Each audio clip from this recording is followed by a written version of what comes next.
Capítulo 3. Os três fatores fundamentais.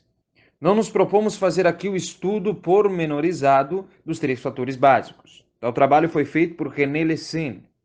Poder-se-á, aliás, aprender facilmente o sentido de cada um deles, estudando os exemplos concretos que descrevemos no capítulo 8.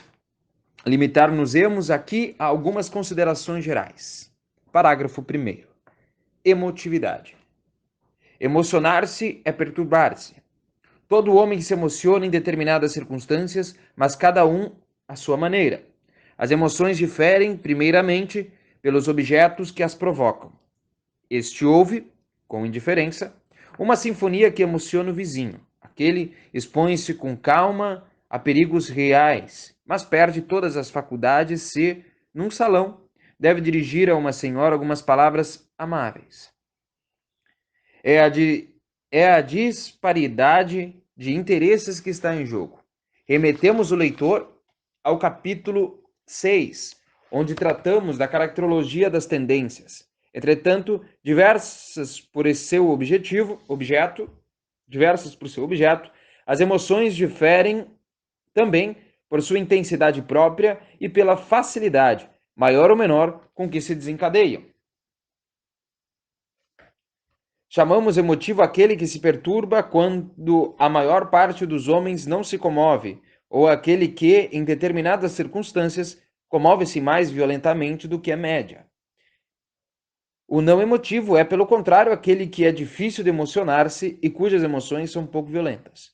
A melhor maneira de apreciar tal emotividade é colocar o indivíduo, real ou imaginariamente, em circunstâncias comuns em que seus interesses dominantes não estejam fortemente em jogo. É óbvio que todo mundo se emociona em determinadas circunstâncias excepcionais, ou quando vê em perigo aquilo que mais estima. O emotivo, porém, vibra por ninharias e emociona-se por motivos pelos quais ele é o primeiro a reconhecer que não vale a pena.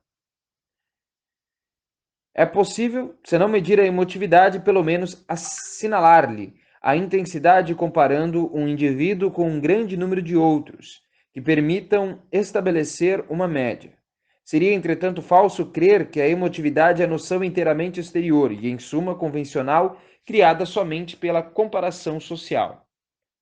As noções de grande e de pequeno só existem em relação a alguma coisa, mas o fato de ser emotivo ou ser frio prescinde de toda e qualquer comparação.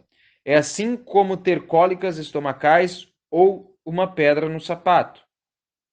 Isso é tão verdadeiro que o emotivo sente sua emoção, mesmo quando crê que os outros são como ele e que sua sensibilidade é perfeitamente normal. Às vezes ele percebe que ela é demasiado viva, mas é porque sofre com isso, e não porque pense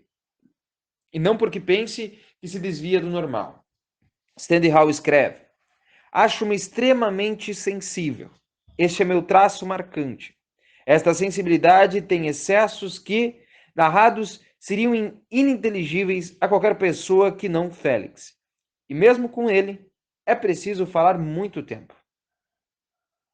As diferenças de emotividade causam até entre os homens a incompreensão e o escândalo. O emotivo que maldiz sua sensibilidade quando está sofrendo, vê nela, entretanto, se não um bem, pelo menos um valor precioso. O não emotivo parece-lhe, ora um hipócrita que dissimula os sentimentos, ora um ser anormal, que não é verdadeiramente humano. Despreza aqueles que ignoram seus atos de cortesia e custa-lhe muito compreendê-los. A razão a qual os não emotivos dão grande valor não é para eles senão uma faculdade de segunda ordem. Sem dúvida, o coração de que Pascoal celebra as razões particulares é mais do que o simples sentimento psicológico.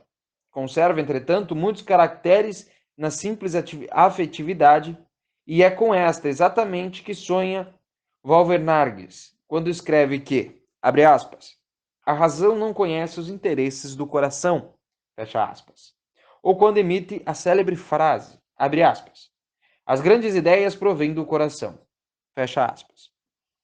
Os românticos de todas as épocas lançaram à razão as invectivas mais veementes. Nem sempre a desprezam, nem a condenam de modo absoluto.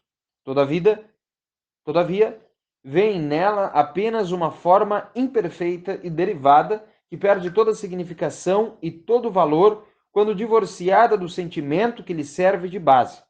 Essa atitude tem várias origens.